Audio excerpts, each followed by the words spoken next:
I'm Doreen, I'm a former race car driver and I'm here at Speed Vegas, and behind me are the 5 most unreliable supercars. And I know what you're thinking now, what does this blonde girl know about cars? But I'm here at Speed Vegas, and Speed Vegas is the largest supercar driving experience in the world. We have more than 200,000 people come here every year, and we do 600,000 miles in supercars each year. And just to visualize that, that's twice around the globe every single month. Our fleet has over 70 supercars and we have 25 different models. And the good thing here is we not only have one of each model, we have several. For example, we have 7 Ferrari 488 GTB. I'm gonna start showing you P5 and I'm gonna finish with P1, and P1 is obviously the most unreliable supercar. But this one, which I'm gonna show you now, I'm kind of upset that this car and this manufacturer is even in the list. So let me show you which one it is. So this is P5. It's the Porsche Cayman GT4 RS. And actually it doesn't matter if it's a GT4 RS or the GT4 or even the Cayman GTS. All of this line, we lost a lot of engines on that car. Maybe they tuned them too much, I don't really know. But I know that it's kind of upsetting that we lose so many engines on the car. We also have gearbox issues, and then the car always goes into limp mode, so that's annoying as well. And also suspension. The suspension wears down and then the car is really unsettled on the track. The only good thing here is that Porsche often takes the cars under warranty and they fix it. So we do not have to spend so much money in fixing it, but the issue is still there. I did not expect Porsche to be on that list at all, so I'm kind of a little bit disappointed and surprised at the same time. So you might wonder how I know which car is how reliable. And it's not only my guess here, which car I see in the shop the most, it's real data. I really know what I'm talking about, trust me. Because we do that since 2009. That is more than 16 years. When I talk about reliability, I'm not talking about oil or tire changes or this kind of maintenance stuff. I'm talking about big issues, like real problems. We keep all the data in a huge spreadsheet of all of these models. So we really know, sometimes you have a car which is like a lemon law car, which breaks down a lot. But because we have so many models and so many different cars of each model, we know exactly how reliable each car is. In our spreadsheet, we track the cost per mile for each single model. So here's a chart where you can see the cost per mile for our big issues and big repairs. We just revealed P5, which was the Porsche Cayman GT4 RS. You can see. Now let's jump to P4. Here is P4. Can you guess what it is? Can you see it already? Woohoo! It's the Shelby GT500. An American one. That doesn't surprise me, to be completely honest, because I see this car in the shop quite often. So what issues do we have? We have a lot of issues with the engine, especially superchargers. We have exhaust which were broken. And this car, we have to be super careful with our wheel studs because they break. I know this car is super heavy, and at the end of our straight, the braking zone is really hard. So the car has to work extra time, so we really have to be careful with our wheel studs. We check them every single night just to make sure they are still perfectly and safe. So Speed Vegas is probably the hardest test for any supercar on this planet. I'm talking about racetrack use every single day, 365 days a year. These cars drive on the racetrack. And the drivers, they're not professional drivers who know exactly what they are doing. They are amateurs, they are beginners. They shift too early, they shift too late, they drive over the curb. So they don't necessarily treat these cars gently. So I know it's hard. On top of that, it is extremely hot in the summer here in Vegas. We have more than 120 degrees sometimes, and these cars run from morning 9 a.m. to evening 6 p.m. on the track all day long. So honestly, I believe this is the hardest test for a supercar. And what we do here is probably the most reliable supercar reliability comparison on this planet. Let's put it out like that. I don't think there's any other place who puts so many cars through the same thing every single day in these extreme conditions. But we obviously try to make it as easy and as gentle for these cars as possible. We have a crew of 12 full-time mechanics who take care of these cars perfectly. Honestly, every night these cars, they are maintained very well. We never miss an oil change or anything like that. On top, our instructors are amazing as well. So in the mornings when the customers come, it's not just we turn the car on, first customer go. No, we warm up the cars like in a very good procedure.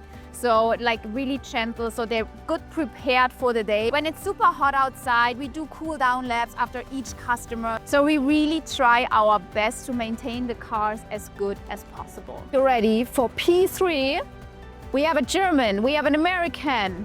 What's underneath here? Let's have a look. It's the Corvette C8 Z06, another American, a Corvette. And same here, this is the Z06, but honestly, I could have put the Stingray right next to because it's the same. It's the same shit, I can tell you. These cars, the engine is so fragile. It's incredible. We lost so many engines on these cars and on the Z06 and on the Stingray. And what is surprising for me is that these cars, they have two completely different engine layouts and it's still the same problem with both of them.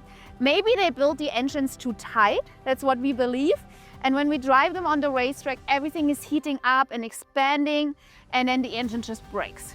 I remember one time we got a brand new Z06 delivered. It was still on the truck. We wanted to drive it down, so we started the car. We heard like, oof, that's a strange noise. So we turned it off, sent it to the dealer, and they confirmed it's an engine failure. So it didn't even make it on the ground.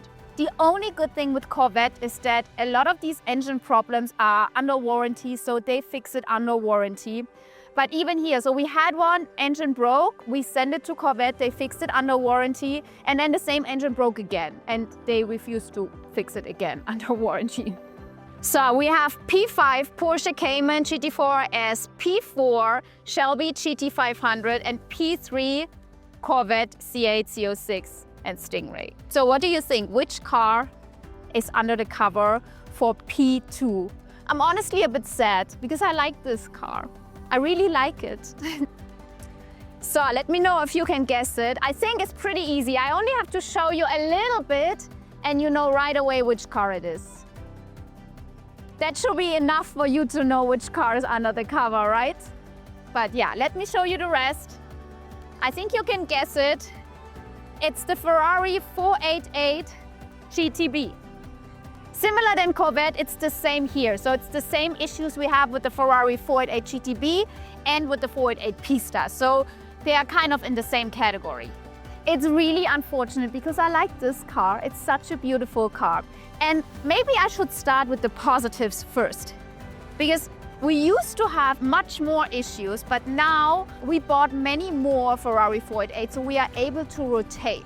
This is one of our most popular cars, so it's out on track all the time. So now, since we have a little bit more, we can give these Italian divas a little bit of a rest between the customers, and we can feel that it makes it much better. We have a bit less issues. On top, another good thing I have to say is the engine of this car is excellent. We lost only one engine last year, and if you take in consideration all the drivers and all the laps we do with this car, this is actually great. So the engine of the 488, very good job. But everything else is very, very, very fragile. The most issues we have is with the turbos. We need a lot of turbos with that. And just to give you a little bit of information around, we normally drive these cars about 25,000 miles on track. after we sell them. Some cars it's a little bit more, some cars it's a little bit less, but in general, let's say 25,000 miles. For the 488, we need new turbos every 10,000 miles. And one turbo costs $13,000. So approximately we would spend about, and keep in mind, we always need two. So over the 25,000 miles a car spent here, we need 4 turbos. And each one costs $13,000. So it's already $52,000 only in turbos. On top of that, the gearbox of the 488 is also not very reliable. And these gearboxes, they are so expensive. One gearbox costs $40,000 approximately. So now you imagine you have to spend $52,000 for turbos, $40,000 for gearbox. So you're at $92,000 just for kind of turbos and gearbox. Now, because we have so many of these cars, we found cheaper ways. So we not always buy new ones. We kind of refresh our gearbox, our turbo. So we found a way to get it a bit cheaper, but nevertheless, this car has a lot of issues and it's very expensive to run. Before I reveal P1, let's just look at the chart again. And now you can see that the cost per mile compared P2 to P1, P1 is almost double than P2. Let's just think about that.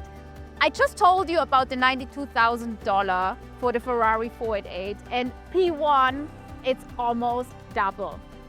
So here we are, the most unreliable supercar on this planet, I can tell you. Some of you maybe already guessed it, but here we are. It's the McLaren 570. Now this is a GT4. It's the race car. And let me explain you why we have the race car here. We used to have a McLaren 720S. We had to stop it because it was constantly down and broken. We used to have McLaren 570S, like this car in a street legal version. And we needed 4 of them to make sure one is running on track. This car was so unreliable. It was constantly in the shop. It's really these cars, they have so many issues. So after that, we decided to also stop running the 5.7S and just do the race cars, which is basically the same car, but it has less shit inside. And less shit means less shit which can break. And still, this car is still so high in the ranking and so expensive. So imagine now, let's look at the cost per mile here. It's already almost double than the 488. Now imagine the issues we had with the street legal 5.7S and 720S. It's unbelievable. And I cannot even tell you the things which break on this car because it's just everything. We have engine issues, we have gearbox issues, battery, electronics, everything breaks on this car. It's so random. So sometimes we have a car, like one of these cars, come to the shop because of misfires. 6 months later, we have the same, like it also misfires, it comes back to the shop, but it's never the same thing.